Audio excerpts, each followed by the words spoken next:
സഖാവ് CH കണാരനെ ഒരു സാമുദായികവാദിയായി ചിത്രീകരിച്ചുകൊണ്ട് കേരളത്തിലെ 2 മുഖ്യധാര ടെലിവിഷൻ ചാനലുകളിലെ അവതാരകർ നടത്തിയ അത്യന്തം അപലപനീയമായ നിരീക്ഷണങ്ങളെ സംബന്ധിച്ചാണ് നമുക്കിവിടെ പരിശോധിക്കേണ്ടത്.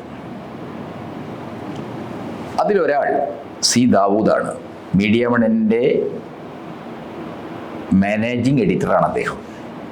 എന്ന് മാത്രമല്ല ജമാഅത്തെ ഇസ്ലാമിയുടെ ഒരു ഭൗതിക കേന്ദ്രവുമാണ് അദ്ദേഹം. മറ്റൊരാൾ റിപ്പോർട്ടർ ചാനലിലൂടെ നമുക്ക് പരിചിതയായ ശ്രീമതി സ്മൃതി പരുത്തിക്കാടാണ്. ഈ 2 പേരും 1957 കേരള നിയമസഭയിലേക്ക് നടന്ന പ്രഥമ തെരഞ്ഞെടുപ്പിൽ നാദാപുരം നിയോജക മണ്ഡലത്തിൽ നിന്ന് മത്സരിച്ച് ജയിച്ച CH കണാരൻ തെരഞ്ഞെടുപ്പിൻ്റെ അന്ത്യഘട്ടമെത്തിയപ്പോൾ കണക്കൊക്കെ കൂട്ടിയപ്പോൾ ജയിക്കാൻ സാധ്യതയില്ലെന്ന് കണ്ടപ്പോൾ തീയ ധ്രുവീകരണം, ആ പ്രദേശത്തെ ഭൂരിപക്ഷ സമുദായമായ തീയ ധ്രുവീകരണം ഉണ്ടാക്കാനുള്ള നീക്കം നടത്തി. ദാവൂദ് പറയുന്നത് അവിടെയൊക്കെ പോസ്റ്റർ ഒട്ടിച്ചു എന്നാണ്. ഇന്നത്തെ പോലെ ചുമരുകളിൽ പോസ്റ്റർ ഒട്ടിക്കുന്ന ഒരു തെരഞ്ഞെടുപ്പ് പ്രചരണ രീതി അന്നുണ്ടോ? ചാക്ക് ബോർഡുകളിൽ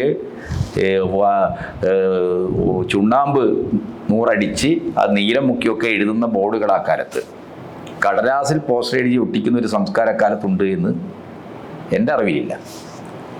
എന്തായാലും ദാവൂദ് ചരിത്രവിരുദ്ധമായ ഒരു അപകീർത്തിക്കഥ സഖാവ് CH പോലുള്ള ഒരു മഹാനായ ജനനേതാവിനെ വർഗീയവാദിയാക്കി സാമുദായികവാദിയാക്കി ചിത്രീകരിക്കാനുള്ള വളരെ കുടിലമായൊരു നീക്കമാണ് നടത്തിയത്.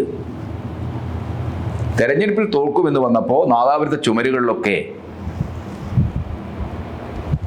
തീയക്കണാരന് വോട്ടില്ല, കൊടുവാ തീയന് വോട്ടില്ല എന്ന രീതിയിൽ പോസ്റ്ററുകൾ പ്രത്യക്ഷപ്പെട്ടു എന്നാണ് പറയുന്നത്.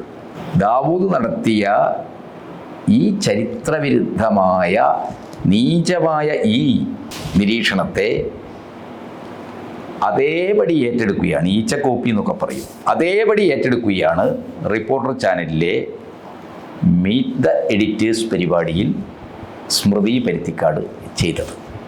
2 പേരോടും, അതായത് മീഡിയ വണ്ണിലെ C. ദാവൂദും റിപ്പോർട്ടറിലെ സ്മൃതി പരുത്തിക്കാടും CH കണാരനെതിരായി നടത്തിയ വിരുദ്ധവും വസ്തുതകളുമായി യാതൊരു ബന്ധവുമില്ലാത്തതുമായ നുണപ്രചരണങ്ങൾ പിൻവലിച്ച് അതേ ചാനലുകളിലൂടെ കേരളീയ പൊതുസമൂഹത്തോട് പരസ്യമായി മാപ്പ് പറയണം. ഇപ്പോൾ നാദാപുരത്തെ പഴയ തലമുറയിൽ ഒരു മുതിർന്ന കമ്മ്യൂണിസ്റ്റ് നേതാവായ സഖാവ് V. കുഞ്ഞിക്കണ്ണൻ ഈ ആവശ്യമുന്നയിച്ച് സ്മൃതി പരുത്തിക്കാടിനും C. ദാവൂദിനും നോട്ടീസ് അയച്ചു കഴിഞ്ഞിട്ടുണ്ട്. എന്ത് തെളിവുകളുടെയും വസ്തുതകളുടെയും അടിസ്ഥാനത്തിലാണ് 1957 പ്രഥമ കേരള നിയമസഭയിലേക്ക് നടന്ന തെരഞ്ഞെടുപ്പിൽ കമ്മ്യൂണിസ്റ്റ് പാർട്ടിയും സഖാവ് CH കണാരനും സാമുദായിക പ്രചരണം നടത്തിയെന്ന് ദാവൂദും സ്മൃതി പരുത്തിക്കാടും ആരോപിക്കുന്നത്? അതറിയാൻ കമ്മ്യൂണിസ്റ്റ് ചരിത്രവുമായി ബന്ധപ്പെട്ട് നിൽക്കുന്ന കേരളത്തിലെ എല്ലാ വിഭാഗം ജനങ്ങൾക്കും താല്പര്യമുണ്ട്. CH പോലുള്ളൊരു മഹാനെ തീയ ധ്രുവീകരണം ഉണ്ടാക്കി തെരഞ്ഞെടുപ്പിൽ ജയിക്കാൻ ശ്രമിച്ച ആളാണെന്ന് ദാവൂദും സ്മൃതിയും യാതൊരു ഉത്തരവാദിത്വവുമില്ലാതെ UDF അജണ്ട ഏറ്റെടുത്ത് തങ്ങളുടെ മാധ്യമങ്ങൾ വഴി കേരളത്തിലെ ജനങ്ങളോട് സംസാരിക്കുമ്പോൾ ചരിത്രബോധമുള്ള മലയാളികൾക്ക് മുമ്പിൽ അവരുത്തരം പറയണം. അവരുത്തരം പറഞ്ഞേ പറ്റൂ. ചരിത്രത്തിൻ്റെയും വസ്തുതകളുടെയും ഒരു തെളിവുമില്ലാത്ത കാര്യങ്ങൾ ചിരസമ്മത സത്യം പോലെ തട്ടിവിടാൻ ഇവർക്കെങ്ങനെ കഴിഞ്ഞു? ആരാണ് അവർക്ക് ധൈര്യം നൽകിയത്? ഏത് പത്രത്തിലാണ് അക്കാലത്ത് വന്നത്? ഏത് മാധ്യമങ്ങളാണ് വന്നത്? ദാവൂദ് സ്മൃതിയും ഒരുപോലെ പറയുന്നത്. ദാവൂദ് പറഞ്ഞാൽ സ്മൃതി പറയും എന്നുള്ളതാണ് ആ പരിപാടി കാണുമ്പോൾ നമുക്ക് മനസ്സിലാവുന്നത്. ദാവൂദിനെ അനുകരിച്ചുകൊണ്ട് സ്മൃതിയും സ്ഥാപിക്കുകയാണല്ലോ. ആ കാലത്തെ പത്രങ്ങളൊക്കെ ഏത് പത്രത്തിൽ വന്നു, എവിടെ വന്നു? 1957 എല്ലാ പത്രങ്ങളും നമുക്ക് ലഭ്യമാണല്ലോ. അവർക്ക് ആ പത്രങ്ങൾ ലഭ്യമാകാൻ സാധ്യതയില്ലെങ്കിൽ ഞാൻ അവരെ കോഴിക്കോട്ടെ കേളുവട്ടൻ പഠന ഗവേഷണ കേന്ദ്രത്തിലേക്ക് നയിക്കുകയാണ്. ആ കാലഘട്ടത്തിലെ പത്രങ്ങളൊക്കെ ഞങ്ങളിവിടെ ഡോക്യുമെന്റ് ചെയ്തിട്ടുണ്ട്.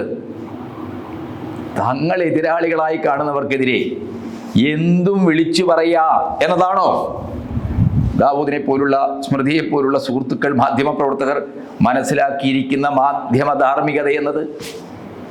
ആരാണ് CH കണാരൻ? നവോത്ഥാനത്തിൻ്റെയും ദേശീയ സമര ചരിത്രത്തിൻ്റെയും തൊഴിലാളി കർഷക സമര മുന്നേറ്റങ്ങളുടെയും അനവധിയായ ചരിത്രാനുഭവങ്ങളിലൂടെ വളർന്നു വന്ന ഒരു മഹാനായ നേതാവാണ് CH കണാരൻ. വാഗ്ഭടാനന്ദനുമായി വലിയ സംവാദങ്ങൾ നടത്തി വാഗ്ഭടാനന്ദ പ്രസ്ഥാനത്തിൻ്റെ ചരിത്രപരമായ പങ്കിനെ അംഗീകരിക്കുമ്പോൾ തന്നെ വാഗ്ഭടാനന്ദ വീക്ഷണങ്ങളുടെ ദർശനങ്ങളിലെ ദൗർബല്യങ്ങളെ വാഗ്ഭടാനന്ദനെ മുന്നിൽ നിർത്തി ചോദ്യം ചെയ്യാൻ ധൈര്യം കാണിച്ച ദൈക്ഷണിക പ്രതിഭയുള്ള ഒരാളാണ് CH കണാരൻ. അദ്ദേഹം തലശ്ശേരിയിലും വടകരയിലും ഒക്കെ നിന്നുകൊണ്ട് ഈ രാജ്യത്തെ കമ്മ്യൂണിസ്റ്റ് പ്രസ്ഥാനം കെട്ടിപ്പടുക്കുന്നതിൽ നിർണായകമായ പങ്ക് വഹിച്ച ആളാണ്. നാദാപുരത്തെ കമ്മ്യൂണിസ്റ്റ് സ്ഥാനാർത്ഥിയെ CH കണാരനെ തോൽപ്പിക്കാൻ മുന്നിട്ടിറങ്ങിയത് ആരാ? അവിടുത്തെ ഭൂവുടമകൾ അഭൂപ്രമാണിമാരാ. അതിൽ പ്രധാനം വളയത്തെ ഹിന്ദു ജന്മിമാരായിരുന്നു. വളയത്തെ മുത്തങ്ങാച്ചാൽ മലയിലെ കർഷകരുടെ കൈവശഭൂമി തട്ടിയെടുത്ത ഭൂവുടമകൾക്കെതിരെ ശക്തമായ നിലപാട് സ്വീകരിച്ച കമ്മ്യൂണിസ്റ്റുകാരെ എല്ലാ തരത്തിലും തകർക്കാനുള്ള നീക്കമാണ് അവിടുത്തെ ജന്മിവർഗങ്ങൾ നടത്തിയത്. CH കണാരൻ അവരുടെ പ്രധാന എതിരാളിയായിരുന്നു. അവിടുത്തെ ജന്മിവർഗങ്ങളുടെ, ഇവിടുത്തെ പാവപ്പെട്ട കുടിയാന്മാരുടെ, കൃഷിക്കാരുടെ കൂടെ നിന്ന ആളാണ് CH കണാരൻ. ആ CH കണാരൻ സ്ഥാനാർത്ഥിയായിരുന്ന വന്നപ്പോൾ ആ CH പരാജയപ്പെടുത്താൻ അവിടുത്തെ ജന്മിവർഗങ്ങൾ കോൺഗ്രസിന്റെ സ്ഥാനാർത്ഥിയായ VK കുഞ്ഞഹമ്മദ് ഹാജിക്ക് പിന്തുണ കൊടുത്തു. ഹിന്ദു മുസ്ലിം ഭൂപ്രമാണിമാർ അവരുടെ പിന്തുണ ആർക്കാ? VK കുഞ്ഞഹമ്മദ് ഹാജിക്കായിരുന്നു. ഇപ്പുറത്താരാ ഉള്ളത്? ഹിന്ദുക്കളും മുസ്ലിങ്ങളുമായ പാവപ്പെട്ട കർഷകരുടെ, പറമ്പിൽ പണിയെടുക്കുന്നവരുടെ പിന്തുണയാണ്. അവരുടെ നേതാവ് എന്ന നിലക്ക് സഖാവ് CH കണാരനുണ്ടായിരുന്നു. അവർക്കിടയിലായിരുന്നു CHന്റെ സ്വാധീനവും പിന്തുണയും. അതുകൊണ്ട് CHന് പരാജയത്തെക്കുറിച്ച് ചിന്തിക്കേണ്ടി വന്നില്ല. CHന് വലിയ ഭൂരിപക്ഷത്തോടു കൂടി ആ തെരഞ്ഞെടുപ്പിൽ ജയിക്കാൻ കഴിഞ്ഞു. 1957 തെരഞ്ഞെടുപ്പിൽ മുസ്ലിം ലീഗും കമ്മ്യൂണിസ്റ്റ് പാർട്ടിയും ചില മണ്ഡലങ്ങളിൽ പരസ്പരം സഹായിച്ചിരുന്നു എന്നതും ചരിത്രം അറിയാവുന്ന എല്ലാവർക്കും അറിയാവുന്നതാണ്. ഇപ്പോൾ താനൂർ, കൊടുവള്ളി കമ്മ്യൂണിസ്റ്റ് പാർട്ടികൾ സ്ഥാനാർത്ഥികളില്ലാത്ത സ്ഥലത്ത് കമ്മ്യൂണിസ്റ്റ് പാർട്ടി കോൺഗ്രസിനെതിരായിട്ട് മത്സരിക്കുന്ന മുസ്ലിം ലീഗിന് പിന്തുണ കൊടുത്തത്. സംസ്ഥാനത്തൊട്ടാകെ കോൺഗ്രസിനൊപ്പം നിന്ന കത്തോലിക്ക സഭ തൊട്ടുള്ള ജാതി മത സാമുദായിക ഗ്രൂപ്പുകളും കക്ഷികളും നീചമായ കമ്മ്യൂണിസ്റ്റ് വിരുദ്ധ പ്രചാരവേലയാണ് ആ തെരഞ്ഞെടുപ്പ് കാലഘട്ടത്തിൽ അഴിച്ചുവിട്ടത്. കമ്മ്യൂണിസ്റ്റുകാർ ദൈവവിശ്വാസമില്ലാത്തവരാണ്, അവർ അധികാരത്തിൽ വന്നാൽ പള്ളികളും അമ്പലങ്ങളും ചുട്ടരിക്കും, സ്ത്രീകളെ പൊതുസ്വത്താക്കും, എന്തൊക്കെ നുണപ്രചരണങ്ങൾ നടത്തി. അതെല്ലാം വ്യാപകമായ രീതിയിൽ നമ്മുടെ സമൂഹത്തിൽ ചർച്ച ചെയ്യപ്പെട്ടിട്ടുള്ളതാണ്. കമ്മ്യൂണിസ്റ്റ് വിരുദ്ധ പ്രചരണവും കമ്മ്യൂണിസ്റ്റുകാർക്ക് വോട്ട് ചെയ്യരുതെന്ന ആഹ്വാനവും നടത്തിയ മുസ്ലിം ലീഗ് നേതാവ് വാഫക്കി തങ്ങൾ തന്നെ കമ്മ്യൂണിസ്റ്റ് പാർട്ടി അധികാരത്തിൽ വന്ന ശേഷം തൻ്റെ നേരത്തെയുള്ള നിലപാട് തിരുത്തി പ്രസ്താവന ഇറക്കിയിട്ടുണ്ട്. എന്താ കാരണം? മലബാറിൻ്റെ പിന്നോക്കാവസ്ഥക്ക് പരിഹാരം കാണാനുള്ള, പ്രത്യേകിച്ച് മുസ്ലിം ന്യൂനപക്ഷം നേരിടുന്ന വിവേചനങ്ങൾ അവസാനിപ്പിക്കാനുള്ള EMS സർക്കാരിന്റെ നടപടികളെ അഭിനന്ദിച്ച് വാഫക്കി തങ്ങൾ അന്ന് നടത്തിയ പ്രസ്താവന എന്തായിരുന്നു? വാഫക്കി തങ്ങൾ പറഞ്ഞത്, കേരളത്തിൽ മലബാറിൻ്റെ പിന്നോക്കാവസ്ഥയെ മന്ത്രിസഭ മനസ്സിലാക്കി അംഗീകരിച്ചു.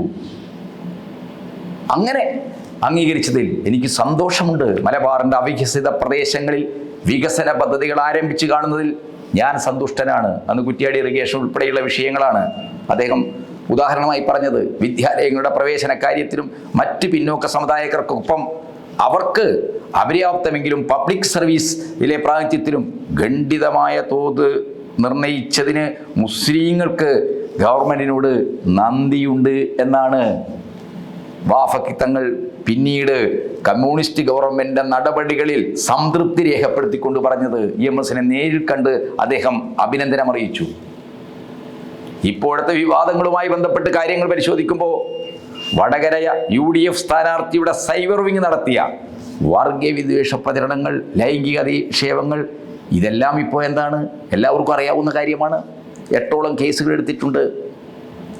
ആ വർഗീയ പ്രചരണങ്ങൾക്ക് ചരിത്രപരമായ ഒരു അടിസ്ഥാനമുണ്ട് എന്ന് സ്ഥാപിക്കാനാണ് പച്ചക്കള്ളവുമായി ദാവൂദ് സ്മൃതിയും അവരുടെ ടെലിവിഷൻ ചാനലുകളിലൂടെ ശ്രമിച്ചത്.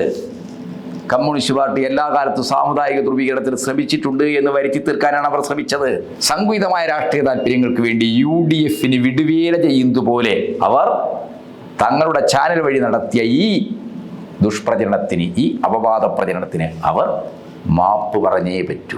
ഇല്ലെങ്കിൽ ആവശ്യമായ നിയമ നടപടികളിലേക്ക് ചരിത്രബോധമുള്ള ഒരു ജനതയുടെ നേതൃത്വം എന്ന നിലക്ക് ജനങ്ങളുടെ ചരിത്രബോധത്തെ പരിഹസിക്കുകയും അപമാനിക്കുകയും ചെയ്ത അപരാധപൂർണമായ ഈ മാധ്യമപ്രവർത്തകരുടെ നീക്കത്തിനെതിരായിട്ട് ശക്തമായ നടപടി സ്വീകരിക്കാൻ കേരളീയ സമൂഹത്തെ മുൻനിർത്തി കമ്മ്യൂണിസ്റ്റ് പാർട്ടിക്ക്, കമ്മ്യൂണിസ്റ്റ് പ്രസ്ഥാനത്തിന് മുന്നോട്ട് പോകേണ്ടി വരും.